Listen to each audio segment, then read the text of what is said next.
Bom, eu deveria começar falando boa noite, mas eu não vou começar falando boa noite sim. Muito obrigada. Obrigada à cidade de Itu, que nos acolhe há mais de 6 anos e nos deixa mostrar que é possível fazer um cuidado diferente. E aí, com esse cuidado diferente, eu preciso apresentar para vocês uma das minhas inspirações nesse cuidado, que é um dos motivos de conseguirmos fazer coisas diferentes para os nossos pacientes, como o Padre Bento já fazia. Então, apresentar alguém é como falar de uma música, uma das coisas mais paradoxais possíveis, porque ela é ao mesmo tempo simples e complexo. Simples e complexo, porque assim como a música tem um nome, tem um autor, a pessoa que eu quero apresentar agora também tem um nome, uma profissão, e basta dizer o que sabemos dela. Então, a doutora Ana Cláudia Quintana Arantes, médica, geriatra, paliativista e autora do livro A Morte é um Dia que Vale a Pena Viver, e também fez o TED, um dos mais assistidos pela população leiga. E foi aí que todo mundo começou a falar nesse tema de cuidados paliativos, de cuidados com qualidade, viver com qualidade. Só que isso daí é muito fácil falar, né? É só ler. Não, não é isso que eu tenho que falar. Vem a parte da melodia da música, que é a mais complexa dessa apresentação, pois ela tem que ser capaz de expressar em todas as suas dimensões vividas e apresentar a vocês a intensidade que é Ana Cláudia, ser humano, filha, mãe, esposa, professora, escritora, poeta, empreendedora, sonhadora, realizadora e mais quantos substantivos ela for capaz de adquirir ao entrar pelas portas do mundo que todo mundo quer deixar fechado. E eu, sendo sua aluna, não posso ser reprovada nessa tarefa, até porque eu aprendi com você que posso não ter mais um ano, e está tudo bem, porque no meu hoje eu fui capaz de ser total e não perfeita no que eu me propus a fazer. E pasme, só de olhar para ela agora, eu tenho certeza que a mente dela está pensando: lide com tudo isso, Camila, você pediu. E devolvo para vocês a mesma frase: lidem todos vocês, cada um de vocês, dessas 400 pessoas que estão aqui conosco hoje, com tudo o que está acontecendo e ainda vai acontecer nesta noite de consciência transformadora. No dia da minha formatura, eu entendi melhor o que era fazer parte disso tudo, quando você pegou minhas mãos, as lavou e, durante esse processo, as abençoou como quem estava plantando novas sementes do cuidar. Então, eu não posso deixar de te parafrasear neste momento. Ah, doutora Ana, lide você com tudo isso que tu tem para te mostrar. E aí, ousadia minha ou não, mas eu criei uma bênção. A bênção da melodia complexa. A bênção da melodia complexa, de um pouquinho do que é o mais sagrado para ela. De um pouquinho das coisas que nós sabemos que é mais sagrado para ela. Bendita sejam todas as garças que são capazes de enxergar à beira do rio e assim são capazes de despraticar todas as normas. Benditas sejam todas as xícaras de chá que foram necessárias e ainda serão para seguir na sua missão. Benditos sejam todos os domingos e seus gloriosos mistérios percebidos por você e por Adélia Prado. Benditas sejam todas as palavras que chegam com a letra I e mostram que sempre é possível fazer de um jeito diferente, como você nunca fez antes. Impossível, improvável, inevitável, irresistível, imperdível e inesquecível. Benditas sejam suas mãos sagradas, que são capazes de nos dar aulas de como ser feliz. E essas mesmas mãos escrevem para respirar e sobreviver. Bendita seja sua quietude em um mundo em que fazer silêncio ainda é ruído. Benditas sejam suas meditações, taquetinas, risadas, taças de vinho, retiros, tombos no metrô e até a sua pia cheia de louça suja. Benditos sejam seus filhos e amigos, para através dos seus olhos sermos capazes de enxergar quem você realmente é.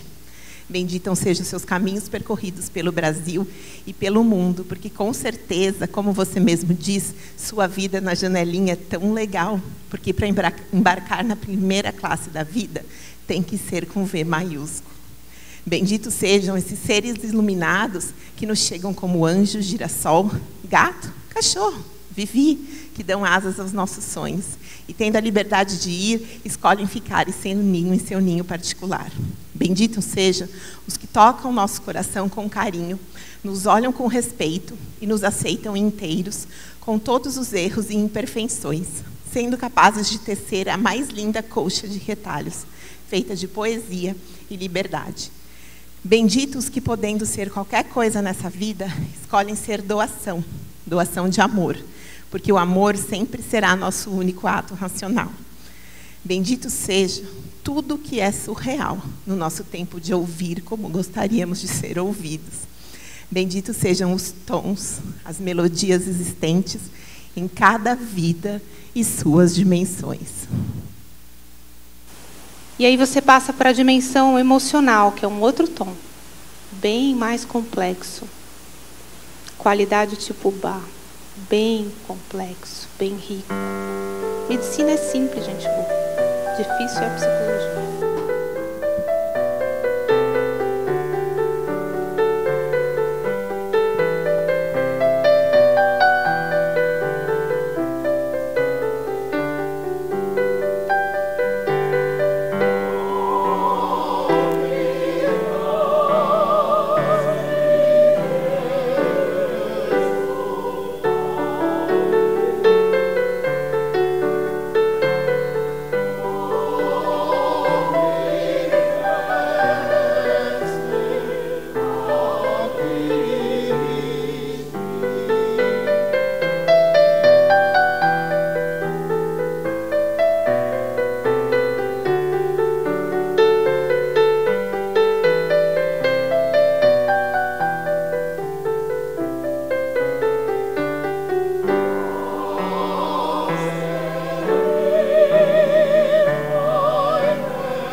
E aí, depois de tudo isso, Eu acredito que vocês entenderam um pouquinho o que é ter como inspiração.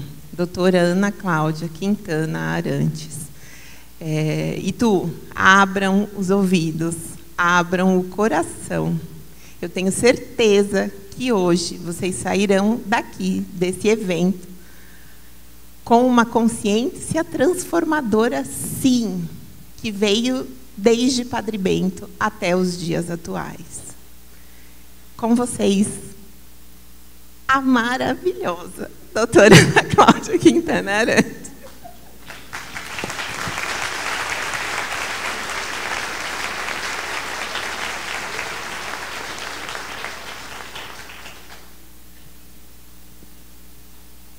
O que a gente fala depois disso? Tipo, era mais fácil se tivesse uma homenagem depois de morta, né? A Tarsila deve ser bem mais fácil encarar toda homenagem depois que a gente já não está mais, né? A gente ser visto enquanto a gente existe, eu acho que é um grande presente mesmo. Vocês são muito privilegiados, vocês têm 2 pessoas incríveis aqui morando nessa cidade. A cidade já vale a pena ser salva pela existência de poucas pessoas, não precisa todo mundo ser legal, não. A gente pode libertar as pessoas que não conseguem ser legais quando a gente pensa desse jeito. Muito obrigada, SAF, por todo o empenho, né, todo o planejamento. E a gente ainda, com todo o planejamento, a gente ainda precisa contar com as surpresas que a vida oferece para a gente, porque, apesar de tudo a gente buscar o planejamento pormenorizado, ainda assim a gente é surpreendido com coisas que acontecem. Elas simplesmente acontecem. E, embora a gente tenha condição até de saber o porquê que as coisas acontecem, saber o porquê não faz elas desaparecerem.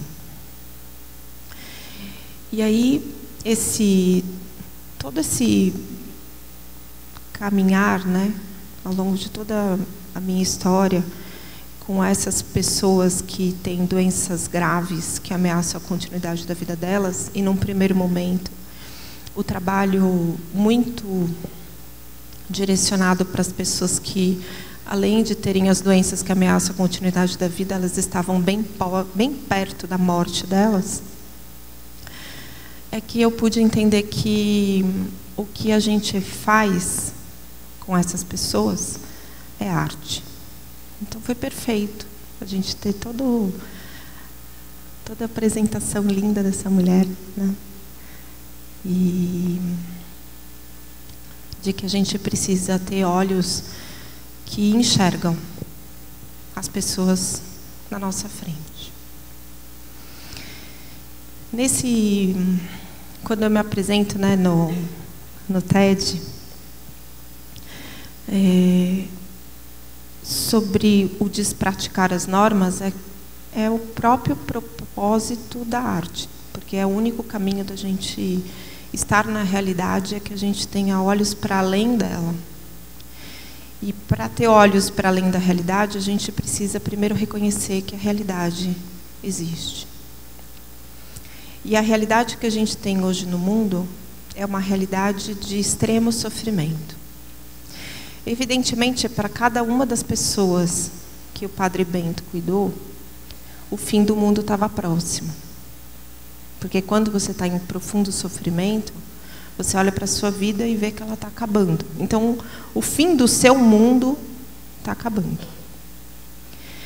Quando você está cuidando de pessoas que vivem essa situação da finitude, elas estão no apocalipse. Cada uma delas. E quando a gente entra na história delas, no momento em que elas estão vivendo o apocalipse, elas estão vivendo esse fim de mundo, que é o mundo presumido, é o mundo que você acha que tem controle. Quando você pensa assim, o que é o teu mundo de segurança, você põe lá as pessoas que você ama, você põe os objetos, os espaços físicos que você considera promotores dessa segurança, e você acha que está tudo certo, está tudo no lugar. Mas esse mundo presumido, ele também nem existe. Porque cada uma das pessoas que a gente coloca como líderes da nossa segurança são pessoas que têm seu próprio mundo. E que por um presente a gente encontrou com elas no nosso mundo. Esse encontro da pessoa que está no seu apocalipse, ele precisa ser permeado por uma consciência. Que talvez seja daí que vem a ideia da consciência transformadora. Porque a consciência transformadora, ela não nega a realidade.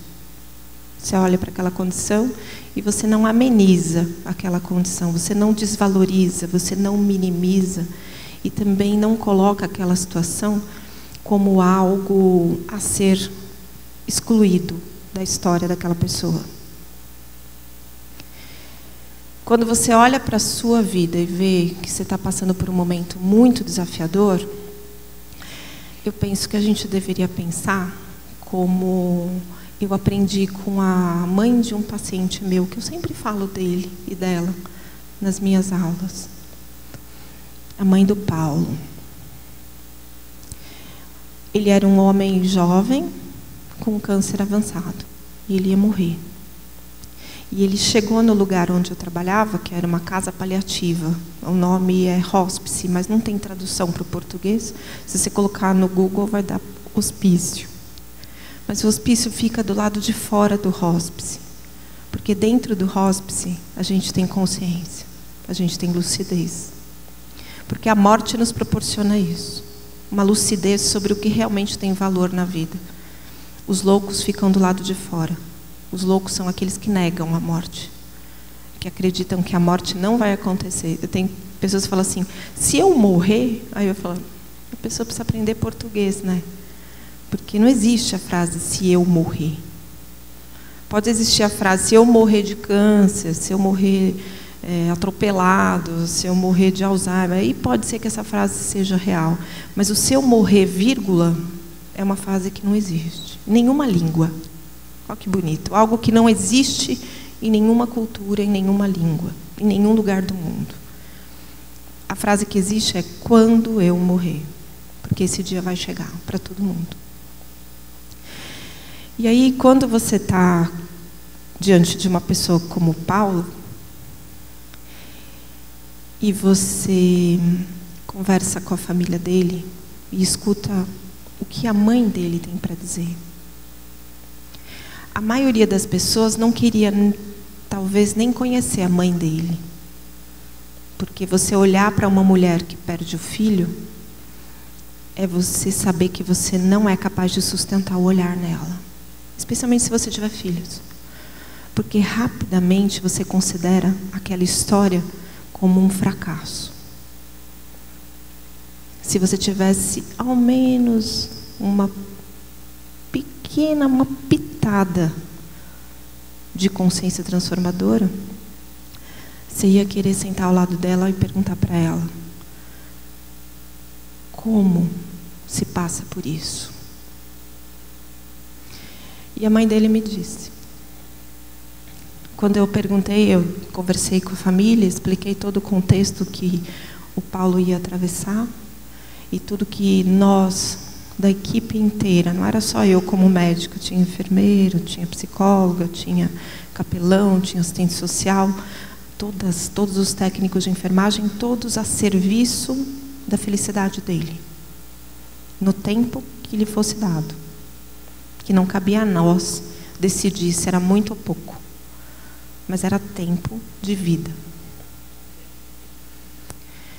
E aí, quando eu perguntei se a família tinha alguma pergunta para fazer, a mãe dele pediu a palavra e disse, doutora Ana, nem eu nem minha família escolhemos passar por isso.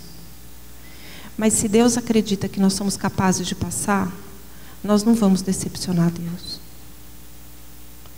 E eu tenho certeza que Ele, na sua infinita misericórdia, vai nos oferecer tudo o que for necessário para que a gente passe por isso da forma mais digna que a gente der conta de passar. A prova disso é que nós chegamos até aqui. Esse lugar, você, a sua equipe, são presentes de Deus, para que a gente possa passar por isso. Eu sei o que vai acontecer com meu filho. Aí, quando você está diante de uma pessoa que está numa condição de extremo sofrimento, você tem que ter um olhar diferenciado para ela. Ela é uma obra absolutamente perfeita, que você pode atribuir créditos para quem você quiser. Para Deus, para o universo, para a sabedoria sagrada, para quem quer que seja que dentro do teu coração possa ter habilidade para construir aquela pessoa, aquela história, aquele corpo, aquele pensamento, aquela emoção, que tem aquela complexidade que eu falo, né? Bah.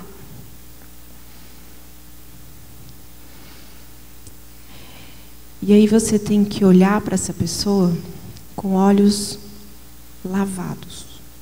Eu gosto muito dessa expressão.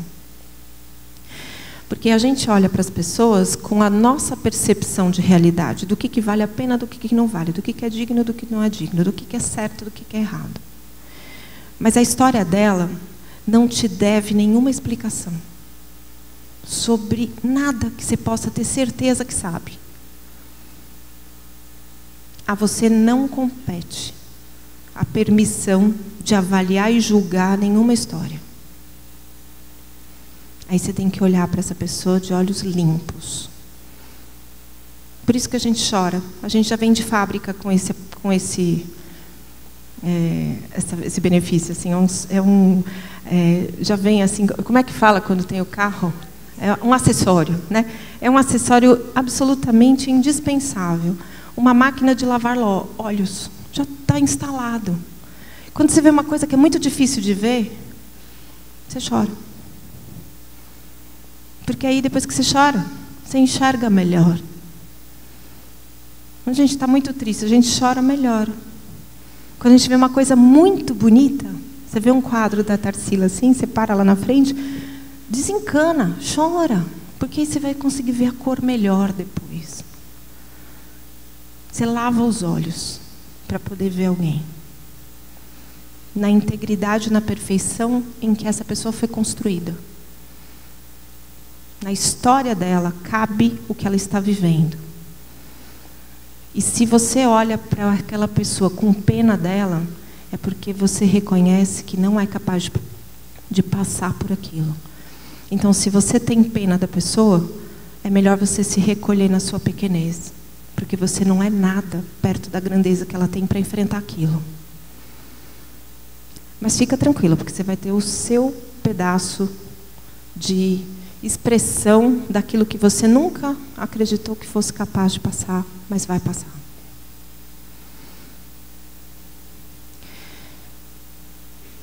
É uma ideia muito clara para todos, embora a maioria das pessoas negue, que a gente vai morrer. A gente vai ter o nosso último dia de vida. E nada do que você tenha pode mudar essa história.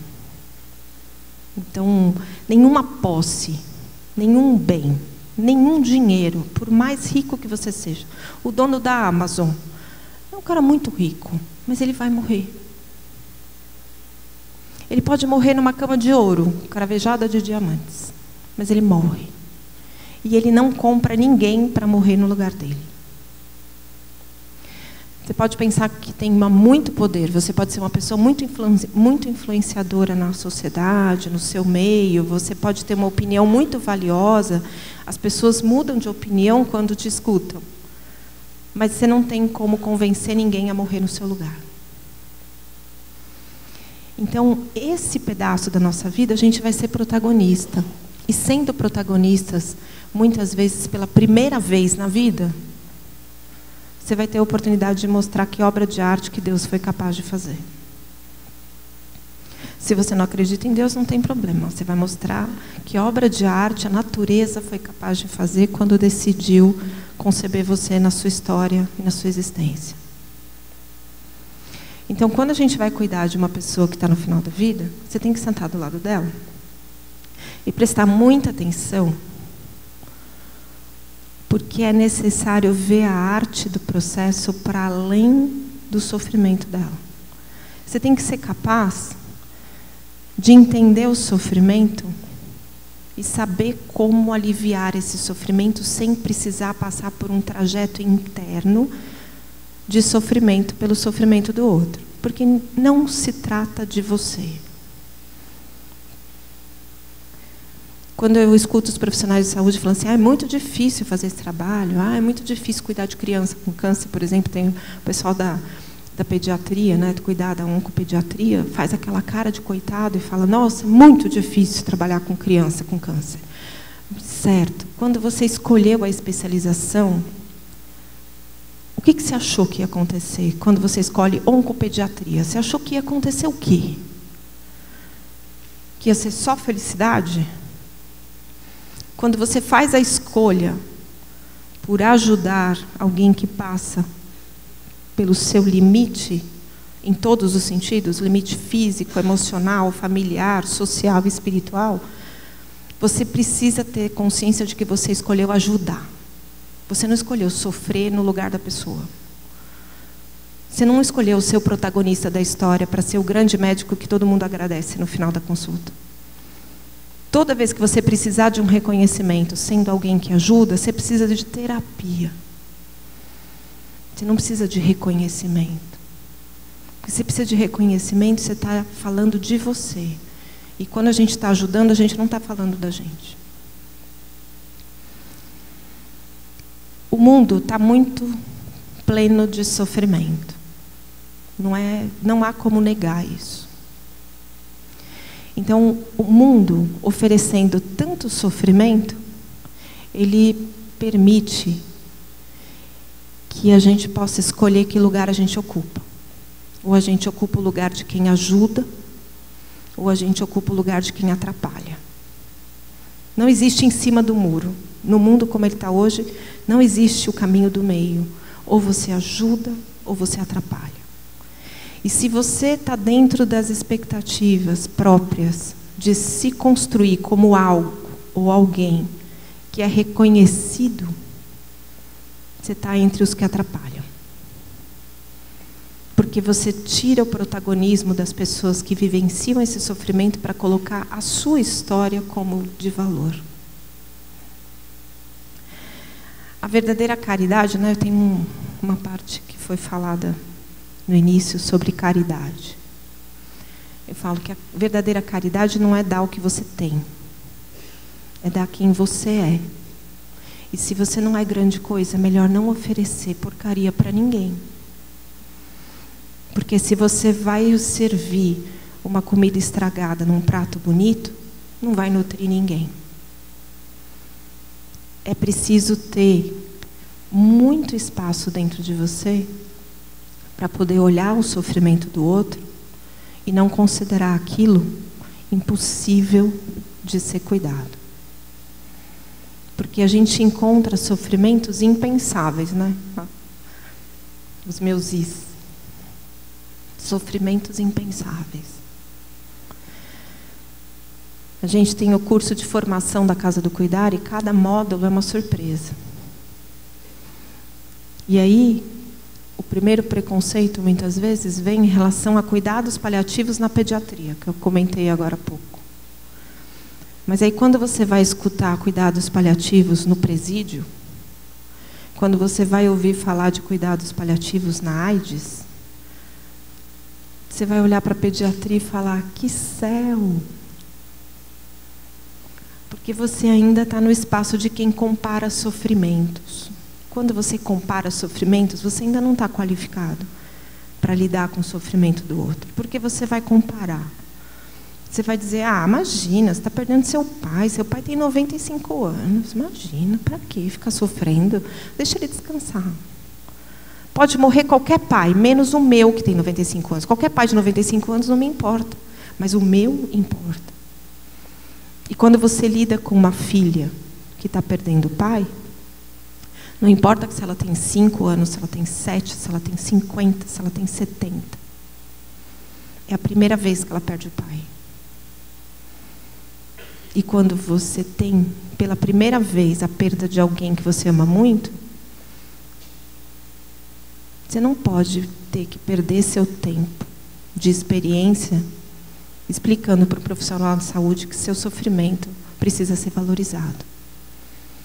Você não pode desperdiçar o seu tempo que você vai viver junto do seu pai tentando convencer as outras pessoas da sua família de que o que você sente de dor é legítimo. Quando você não atrapalha, você é uma pessoa que reconhece o sofrimento. E ele está para além de você. E você ajuda a pessoa que sofre a entender que o sofrimento não pertence a ela. Quando você é uma pessoa preenchida por amor, você é capaz de encontrar a arte que está brotando naquele ser ali que precisa ser descoberto. Pode ter certeza que todos, eu não tenho a menor dúvida, todos os quadros da Tarsila, eles surgiram a partir de um vazio. Era necessário ter um vazio na tela para que houvesse um desenho, um ponto, um traço que comece. Mas é preciso que esteja vazio. Porque se você poluir, se ela pegasse uma tela já toda pintada, ela não ia conseguir colocar ali a expressão do que ela via dentro dela. E muitas vezes o nosso papel como profissionais de saúde é ajudar o paciente a olhar para a vida dele como uma tela vazia. Ele pode pintar o que ele quiser. Ele não está condenado a um rascunho. Ele tem a chance de se ver novamente através dos nossos olhos. Eu vivi uma experiência muito intensa. Vai fazer 1 ano agora, em outubro. Eu quebrei o pé, estava descendo, fui fazer uma visita domiciliar, toda pampeirinha, toda felizinha lá, e era dia dos médicos, 18 de outubro, e eu caí no metrô, 4 degraus, e eu consegui deixar meu pé quase fora do corpo. A gente não precisa de grandes eventos para mudar a nossa vida. Descer uma escada pode parar a sua vida. E a gente não tem consciência dos passos que a gente dá. Às vezes, nas decisões muito mais simples do que descer uma escada. E às vezes decisões mais complexas do que descer uma escada. Muitas vezes a gente escolhe uma atitude porque ela tem a ver com tudo que a gente acredita, aquilo que a gente teve de experiência passada. Eu escolhi descer a escada fixa porque eu sou geriatra e eu sei o quanto que este corpo precisa de movimento. O Drauzio Varela costuma dizer, a gente já veio com dobradiça. Então tem que ter movimento, é para mexer, não é para ficar parado. Então, como eu oriento todos os meus pacientes a fazer isso, faz sentido eu fazer também. Ah, mas você devia ter ido pela escada rolante. Tem sempre alguém que diz alguma coisa para você que modifica seu futuro. Sempre tem alguém que fala, você devia ter feito isso, você devia ter feito aquilo. Porque eu no seu lugar, e ficam as reticências. Quando alguém fala para mim, eu no seu lugar, eu já não escuto o que vem depois. Porque dependendo da pessoa, eu vou ter que ser generosa com ela com uma verdade. Então, quando você quebrar seu pé, você vai saber o que fazer. Que bom, eu não sabia o que fazer. Que bom que agora você já pensa que no meu lugar você faria diferente. Aí, quando você quebrar seu pé, você faz do seu jeito. Mas agora é a minha história. E talvez eu precise de ajuda para fazer do meu jeito. Porque é uma escolha que eu tenho o direito de fazer.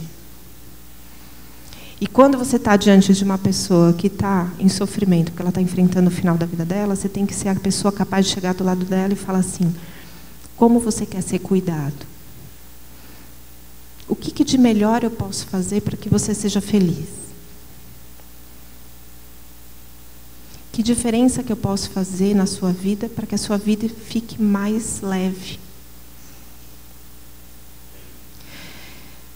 Nessa condição de viver esse tempo praticamente dependente, que foi o que eu experimentei com a fratura do pé, eu não me conectei com nada que me desse mais força do que eu pensar em todas as pessoas que estavam naquele momento vivendo a mesma coisa.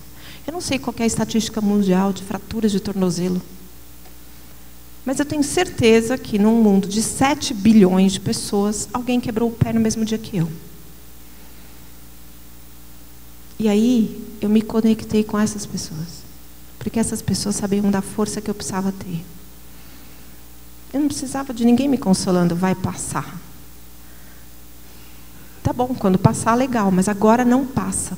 O agora é agora, e o que eu tenho agora é dor. Quem me ajuda a viver isso? Não são as pessoas que me julgam como forte ou fraca para aguentar a dor, mas são as pessoas que olham para mim como alguém capaz de viver o que eu tenho para viver. Quando eu mesma duvido.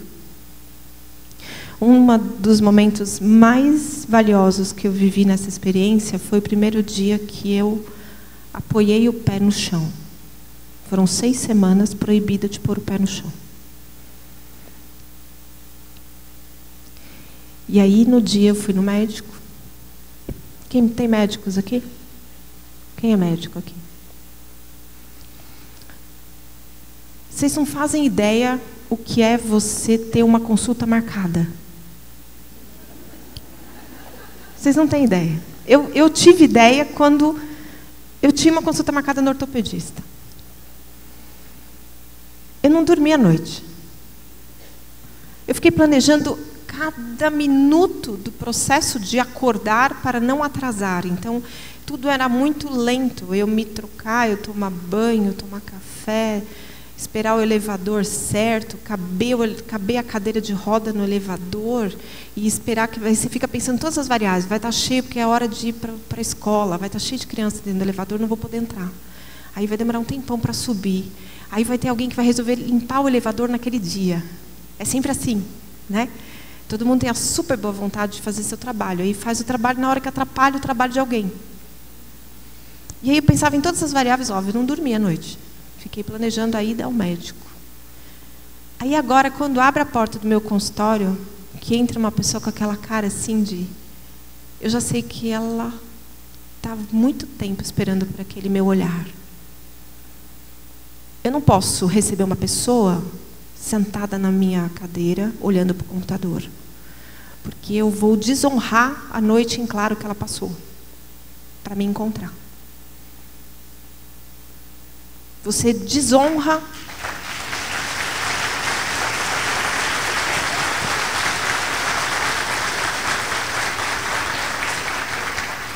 você não pode desonrar o olhar de quem te encontra com esperança. Você tem noção do que é isso? Você pode trabalhar no hospital mais trash da cidade. Imagino que tu também tem um hospital trash, porque tem hospital trash em toda parte do mundo. Aqui não ia ser vocês não iam perder o privilégio de ter um espaço tão transformador como é um hospital trash, um hospital difícil. E aí você trabalha nesse hospital, você trabalha no pronto atendimento desse hospital. Quando as pessoas vão no hospital, elas estão vivendo o inferno. Ninguém vai no hospital porque é legal ir no hospital. Quer dizer, tem uma situação que é legal ir no hospital, quando você sabe quem está de plantão e que vai resolver seu problema. Aí é legal. Porque a pessoa não só vai com esperança, como ela vai com a certeza de que ela pode ter esperança. Só que quando ela vai no hospital sem ter essa noção de que quem está de plantão é uma pessoa boa, ela vai para o inferno.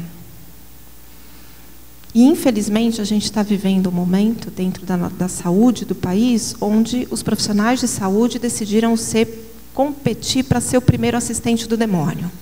Para ver quem que é o melhor funcionário do diabo.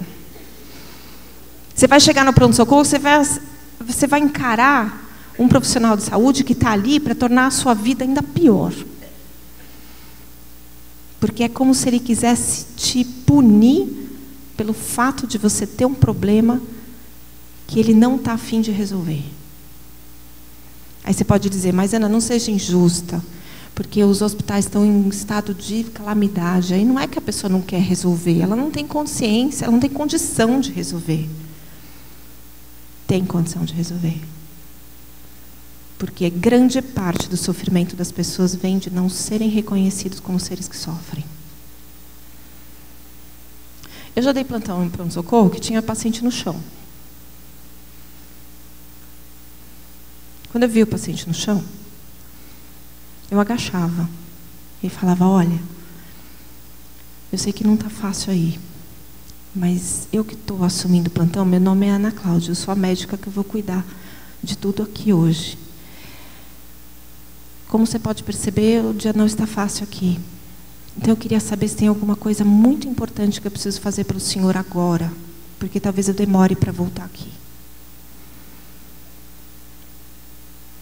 Na grande maioria das vezes, o que eu ouvi foi, fica tranquila, doutora. Eu estou bem aqui. Eu só tenho que esperar um exame, que eu só vou conseguir, não sei quando é que eu vou conseguir fazer, e não tinha lugar para sentar. Mas tem pessoas mais graves. Fica tranquila. Está tudo bem comigo. Eu tenho certeza que a hora que levantava, eu tinha uma pessoa que estava rezando por mim ali. Alguém que estava olhando para aquilo tudo e não se sentindo parte do problema, mas sendo parte de alguém que reconhece que o problema existe. Então, ao invés de você ficar fazendo drama que tem paciente no chão, você agacha, porque você precisa entender que, como profissional de saúde, como voluntário que você seja, você está a serviço. Se você precisar lavar o pé de alguém, você tem que fazer isso com amor. Eu estava internada e vivi isso. Fiquei 5 dias internada. No primeiro dia de internação, eu ia fazer a cirurgia às 10 horas da noite. Eu cheguei no hospital às 3 da tarde. Eu ia fazer a cirurgia às 10 da noite. Quando foi 8 horas da noite, entrou às 7 e pouquinho, entrou a técnica de enfermagem e se apresentou. Meu nome é Joselita e eu vou cuidar da senhora essa noite. Eu queria saber se a senhora está com dor agora. Aí eu falei, eu estou com dor, mas eu estou com uma dor bem menos intensa do que eu estava quando eu cheguei. A minha dor quando eu cheguei era nota 10. A dor que eu sinto agora é 6. A senhora quer a morfina? Está prescrita. Aí eu falei, Joselita, não, porque eu só tenho que esperar agora mais 3 horas, mais ou menos 3 horas para a cirurgia, e eu nunca tomei morfina. Eu não tenho nenhum preconceito contra ela, porque eu prescrevo para muita gente, mas como eu nunca tomei, eu não sei como é que eu vou me sentir com essa primeira dose. E aí vai misturar com anestesia e o pós-operatório, também nunca passei por uma anestesia geral, então não quero tomar morfina não. Se tiver uma Novalgina, eu aceito. Dali a pouco ela voltou e disse, doutora Ana, sua cirurgia vai ser às 10 da noite. E agora são 8 horas e a gente precisa tomar um banho. Eu fiquei com essa cara. O que vocês estão fazendo agora? Você faz aquela proteção de tela assim, aí você olha para o seu pé, está pendurado, todo preto. E aí você fala, foi o caminho de Santiago eu consegui chegar nessa cama. Manja o caminho de Santiago, assim? Chegar nessa cama. Agora eu tenho que sair dessa cama, para depois voltar para ela. Mas o trajeto entre sair da cama, chegar em algum lugar totalmente desconhecido e misterioso, que é alguém te dar banho. Porque eu tomei banho, minha mãe me deu banho, mas eu não lembro quando foi isso. E alguém ia me dar banho, eu não tinha registro. Eu vou viver o desconhecido numa condição de vulnerabilidade. O paciente não é especialista. Vocês precisam aprender isso, profissional de saúde. O cara não é especialista na doença dele. Ele não nasceu sabendo como se comportar, sendo um bom paciente. É a primeira vez na vida que ele enfrenta a vulnerabilidade e a fragilidade. E aí, proteção de tela levantada, eu falei assim, realmente é necessário? É necessário, doutora Ana, porque tem que tomar banho com esse treco aqui, com esse desgermante aqui especial, que é um sabão que te protege das infecções. Então, todos os pacientes têm que tomar banho com esse líquido especial aqui antes de ir para a cirurgia. Então, esse é meu caminho, eu tenho que passar por ele. Eu tenho certeza que a minha melhor amiga que estava ali comigo, a Anete, ela talvez se oferecesse para tomar banho no meu lugar. Falei assim, Ana, você já quebrou o pé, você já caiu, já passou dor, né? Você está aí deitada nessa cama, deixa que eu tomo banho para você. Quantos de nós não tivemos pessoas da nossa família em franco sofrimento, que a gente teve vontade de dizer, deixa que eu faço a quimioterapia para você hoje. Você já fez 12, você já fez 20 sessões de radioterapia, deixa que eu vou hoje, descansa, tira o dia de folga. A gente quer se oferecer para substituir a pessoa no sofrimento dela. Porque a gente ama tanto que parece que vai ser mais fácil para a gente passar do que ver ela passando. Mas a vida não é assim. O banho era meu. E lá fui eu para o banho.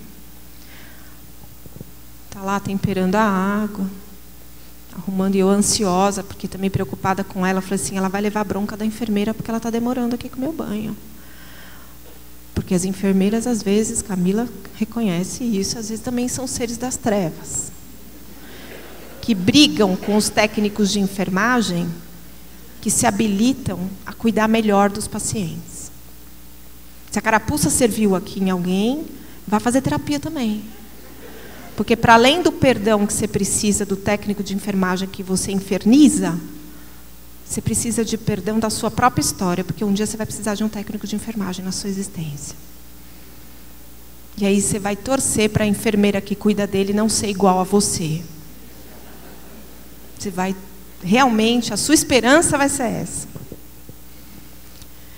E eu preocupada com ela, eu falei assim, mas aí vou te atrasar. Ela falou assim, não, doutora Ana, está tudo bem. Vamos ao banho. Começou a lavar minhas costas. E ela disse assim para mim, doutora Ana, você é muito forte para dor. Aí eu falei, sou?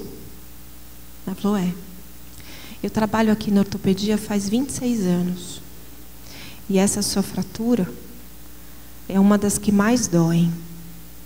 Talvez seja a que mais dói. Você é muito forte para dor. Eu sabia que a dor que eu estava enfrentando era a pior dor da minha vida. Mas quando eu tenho o olhar de um profissional de saúde que vê isso todo dia e fala para mim que eu sou forte, aí, cara, a dor caiu a 3. Porque na voz dela eu tinha força para enfrentar aquilo. Ela não minimizou, ela não disse assim, mas isso não é nada, tem pessoas que são muito piores, elas fraturam os 2 pés. Nossa, outro dia chegou uma senhora aqui que quebrou os 2 fêmures. E ela nem podia tomar remédio. Imagina, a senhora é jovem, vai conseguir recuperar. Isso não é nada. Ela não fez isso. Que seria o caminho natural das pessoas que não sabem lidar com o sofrimento do outro, minimizam o sofrimento do outro. Porque aí quando você diminui o sofrimento do outro, parece que você é mais capaz de lidar. Terapia para você também, que pensa desse jeito, já falou isso.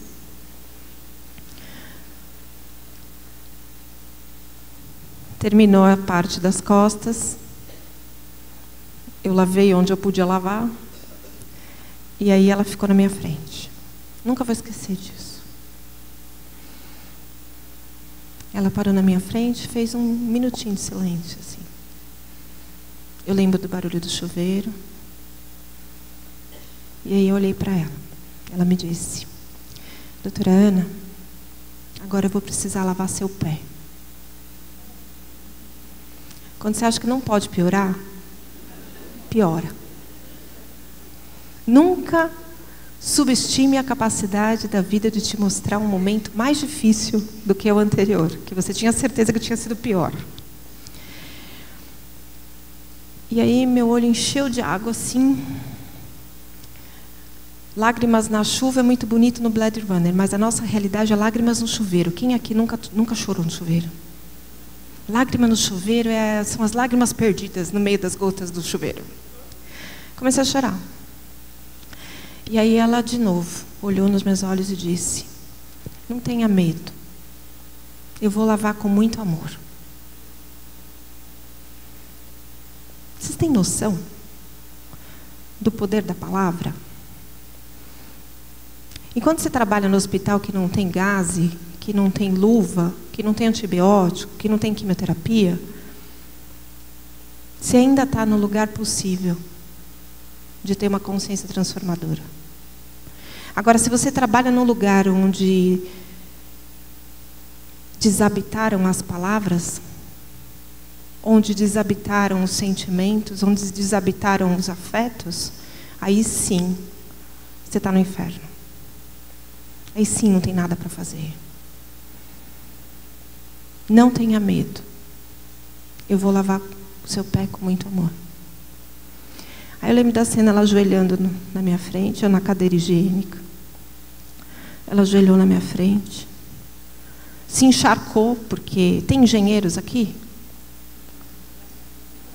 Então, por que o engenheiro do hospital faz um banheiro que alaga? É uma pergunta que talvez eu deixe como uma charada, assim, para se pensar. Por quê? Eu falo que se eu fosse dona do hospital, tivesse um engenheiro trabalhando para mim, antes dele entregar a obra, ele tinha que ficar uma semana de cadeira de roda para entender o que é acessibilidade. Antes de ele entregar qualquer banheiro, ele tinha que tomar banho num banheiro. Eu não sei qual é a dificuldade de raciocinar que tem que ter um leve declive em direção ao ralo. É algo que parece impensável? É algo de uma pessoa leiga, né? Vai ver que eu não consigo entender por que tem que alagar, mas alaga, todos. Do hospital mais simples ao hospital mais chique. Eu fiquei no hospital super chique em São Paulo. Alagou. Ela ficou encharcada. E ela lavou meu pé. Ela não disse para mim que ela ia lavar rapidinho. Que não ia doer, não é doer nada, vai ser rapidinho. Ela não virou para mim e falou o quanto ela era especialista em lavar pés. Que ela tinha técnicas muito avançadas, que ela fez um curso em Oxford sobre como lavar pés. Ela não passou um sermão para mim dizendo os benefícios de lavar um pé antes da cirurgia, contemplando todas as possibilidades macabras que aconteceriam comigo caso eu me negasse a fazer aquilo. Que é muitas vezes a especialidade dos médicos fazer isso. Se você não tomasse remédio, se você não fizer a quimioterapia, ela não amaldiçoou nenhum momento do banho. Essa moça deve ter dado 1 milhão de banhos, mas o meu banho foi único, porque foi para mim. E é isso que acontece com cada um dos nossos pacientes. Cada vez que você toca neles, cada vez que você mede a pressão, cada vez que você dá banho. Se você der um banho numa pessoa como quem lava um pano de chão no tanque, também tem alguma coisa muito errada com a sua escolha profissional. Se você muda um paciente de decúbito como quem tira um saco de batata do meio da cozinha, tem uma coisa muito errada com a sua atitude e com a sua escolha. Não tive dor nesse banho. Você acha que eu tive dor que ela lavou meu pé? Quando você olha a pessoa lavando seu pé, assim, com aquele amor que atravessa a luva, ela não demorou mais tempo para lavar meu pé do que ela lavou qualquer pé do mundo. Porque para a gente fazer com amor, a gente não gasta mais tempo.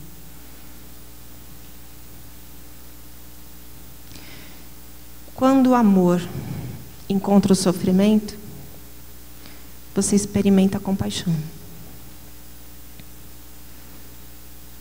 E é disso que o mundo precisa. Que o mundo está em sofrimento. E aí a gente tem, para ajudar, a gente tem que ser preenchido de amor. Amor pela nossa vida, amor pela nossa história, amor pela nossa sabedoria. Tudo que você aprendeu serve para você colocar a serviço do outro. Eu digo que muitos diplomas que as pessoas buscam são apenas ferramentas para te dar coragem de entrar no quarto de uma pessoa que está no final da vida. Porque ela é muito grande. Muito maior do que você possa imaginar que alguém possa ser. E ter o privilégio de cuidar de pessoas nessa condição, ser médica e saber dar analgésico, isso é de uma vitória inenarrável para vocês. Eu preciso ser uma pessoa, quando estou diante de uma pessoa em sofrimento, alguém que olha para ela e sorri. Não minimizando a condição dela, mas sorrindo, agradecendo esse encontro. Porque essa pessoa encontrou alguém que sabe tratar o que faz ela sofrer. Essa pessoa encontrou alguém que sabe olhar para o que ela sofre e não diminui o sofrimento dela, mas alivia o sofrimento dela. Então, dentro do espaço da área da saúde, felizes aqueles profissionais que têm conhecimento suficiente para não abandonar seu paciente. Não dizer não tem nada para fazer. Não tem nada que você saiba fazer. Então, quando você diz não tem nada para fazer, a primeira legenda que tem é que você é incapaz. Você não tem competência para isso. Você não tem conhecimento para isso. E a esses profissionais caberia uma certa dose de humildade, de buscar conhecimento. Ou, ao menos, uma capacidade de conexão com pessoas que sabem fazer isso.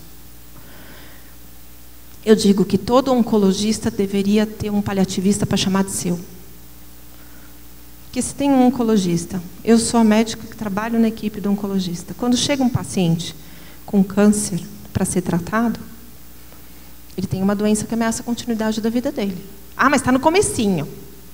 Então, não tem comecinho. Tem ou não tem doença. Tem ou não tem câncer. Uma vez que você tem câncer, você começa uma história que está dentro da sua vida. Você não parou sua vida para ter câncer. O câncer não pede permissão. A morte não pede permissão. Ela acontece. Ah, mas é Natal, gente, não pode. Ah, é meu aniversário. Aniversário do meu filho, eu acabei de ficar grávida, tenho um câncer. Ah, mas não está certo. Não é justo. Dar nome ao processo não alivia o processo. Pode não ser justo, pode não estar certo, mas você vai ter que passar por essa história. E aí, quando você passa por essa história e tem alguém que sabe olhar para o seu sofrimento, fica muito mais fácil. Porque se você só encontrar profissionais ou membros da sua família que só conseguem olhar para a sua doença, você está na roça, está bem mal acompanhado. Porque você não é só uma doença.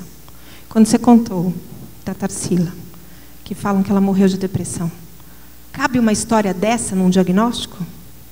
É ridículo. Assim como é ridículo com ela, é ridículo quando uma pessoa morre de câncer e tem um ser das trevas que diz, perdeu a luta para o câncer. Graças a Deus, ela perdeu a chance de ter que conviver com você mais tempo. Porque uma pessoa que fala um absurdo desse é uma pessoa que não merece companhia nem por 5 minutos. Não merece, de fato não merece. A gente não cabe num diagnóstico. É injusto. Era legal se a gente no obituário, a gente pudesse colocar, a pessoa viveu por. Não, ela morreu de.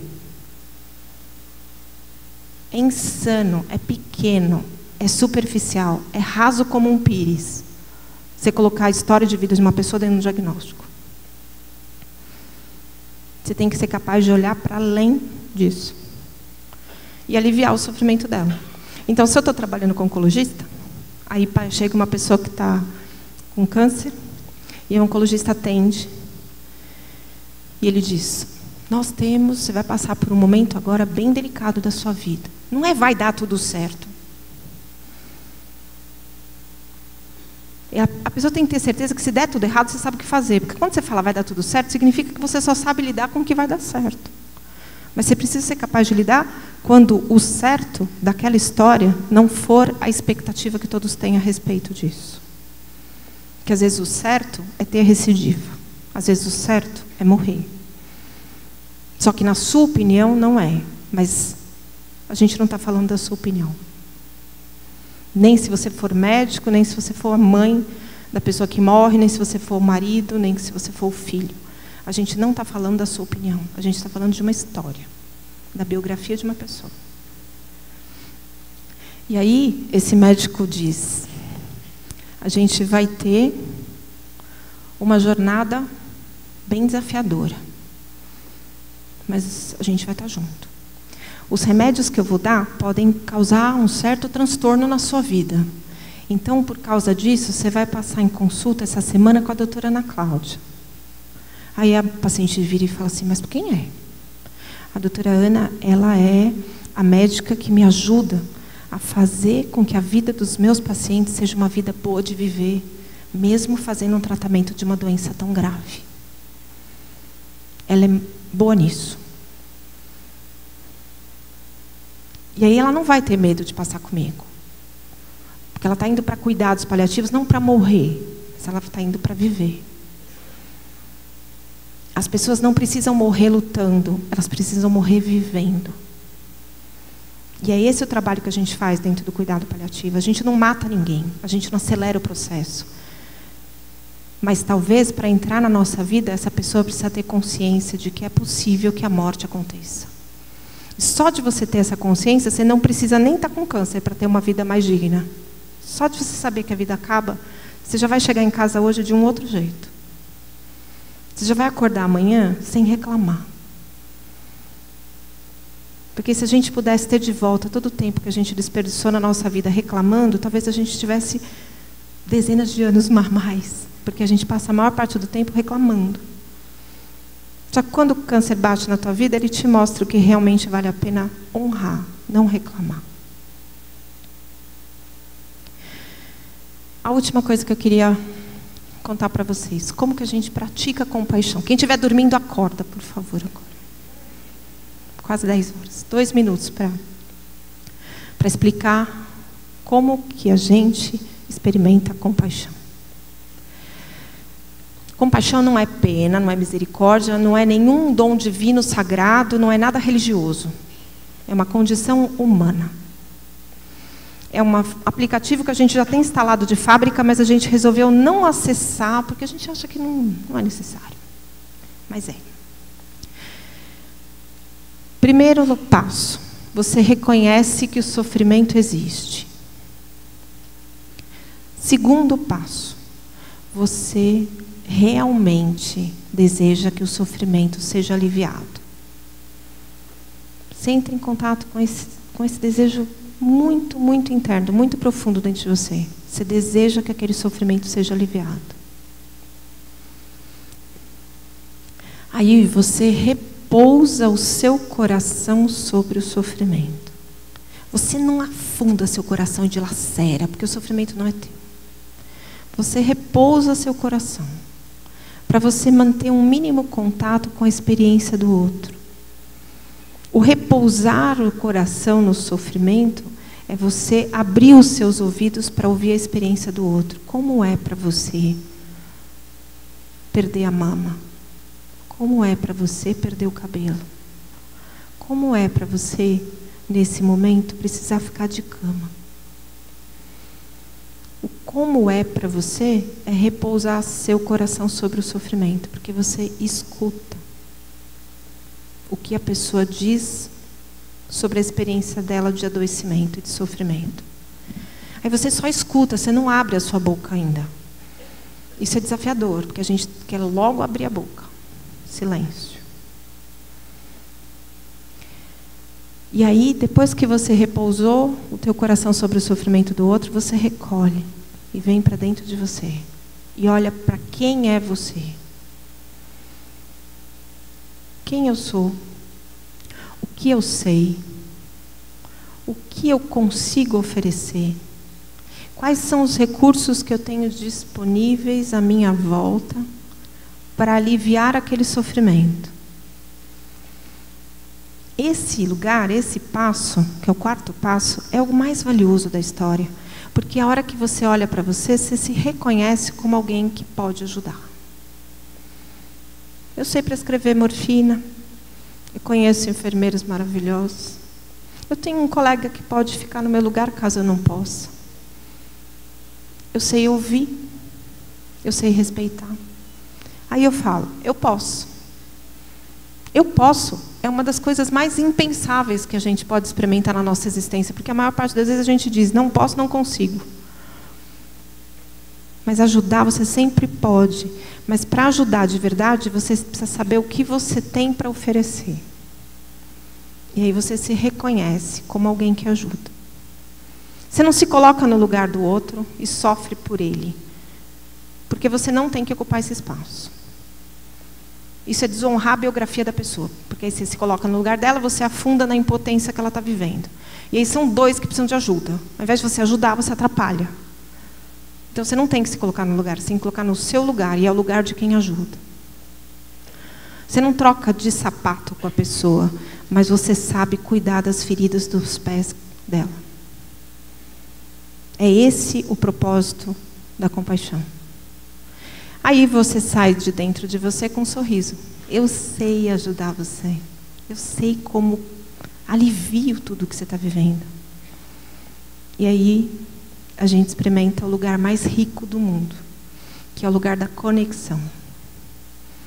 Eu sei quem você é, eu sei quem eu sou, e eu sei que nós dois juntos, a gente pode mudar, a gente pode transformar essa realidade. E aí você faz alguma coisa para ajudar. O fazer alguma coisa para ajudar é a compaixão.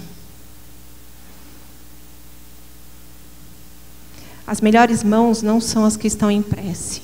As melhores mãos são aquelas que estão ajudando. Não ajudando uma pessoa a levantar, mas ajudando a pessoa a ter a altura que ela tem. Porque ninguém é menor porque sofre. O nosso papel é lavar os nossos olhos, olhar para a pessoa e ela se vê nos nossos olhos como alguém capaz de fazer. Quando eu fui colocar os pés no chão pela primeira vez, que eu passei em consulta com o André, ele disse para mim, Ana, está muito bom. Eu vi, antes dele dizer, eu vi que estava muito bom, porque a hora que ele tocou no meu pé, eu lembro da cena, porque era mais ou menos nessa direção, assim, meu pé estava aqui, estava sentada na maca aqui, eu lembro, eu olhando para o meu pé, olhando as mãos dele no meu pé, e ele fazendo os movimentos. E aquilo era uma dança das mãos dele no meu pé. E meu pé entrou na dança que a mão dele propôs. E girou, como uma bailarina na mão do bailarino que conduz. Eu fui na dança que ele propôs ali na mão dele. E aí, depois que eu vi aquilo, eu olhei para os olhos dele. O André tem olhos claros, eu vi as pupilas dele abrindo. E o sorriso dele dando 3 voltas na cara. Vocês têm ideia do que é um sorriso de um médico? Você que fica de cara fechada no seu consultório, talvez você não tenha noção da importância que é você sorrir. Você pegar uma série de exames e não fazer cara de tédio quando eles estão normais. Tem médico que faz cara de, tudo normal. Pior é aquele que faz cara de pum, né? Você tem que sorrir. Outro dia eu peguei um exame de ecocardiograma normal, fiz um coração em volta da conclusão. Falei, enquadra, cara, é uma coisa mais rara do mundo ter um ecocardiograma normal. Alegria ter te conhecido, pessoa rara. Quando eu vi a expressão dele, eu falei, deu certo. A obra se fez. Ele revelou meu pé. Estava pronto, reconstruído. Pode pôr o pé no chão. Cheguei em casa, tinha fisioterapia.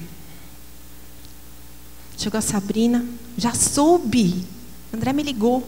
Eu falei, gente, eles trabalham em equipe. O médico falou com a fisioterapeuta. Olha que incrível. E aí? Vamos andar? Aí eu, claro, semana que vem a gente anda. Aí ela olhou para mim e falou, não, agora. Agora. Eu olhei para ela com aquela cara de pânico, de quem tem certeza que nunca mais vai andar. E nos olhos dela tinha um sorriso. Eu me vi andando nos olhos dela. E eu perguntei para ela, você acredita que eu sou capaz?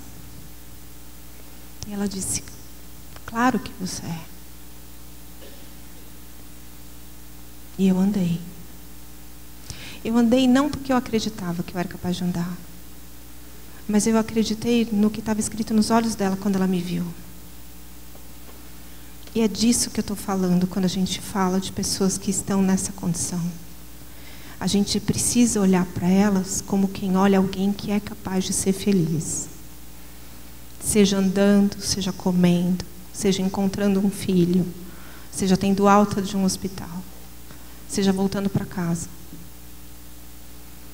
Não importa o que é desafio para essa pessoa, mas nos teus olhos, você tem que estar sendo capaz de refletir a força que você reconhece nela. E assim as pessoas vivem a morte como um dia que vale a pena viver. Todo mundo aqui merece isso. Muito obrigada.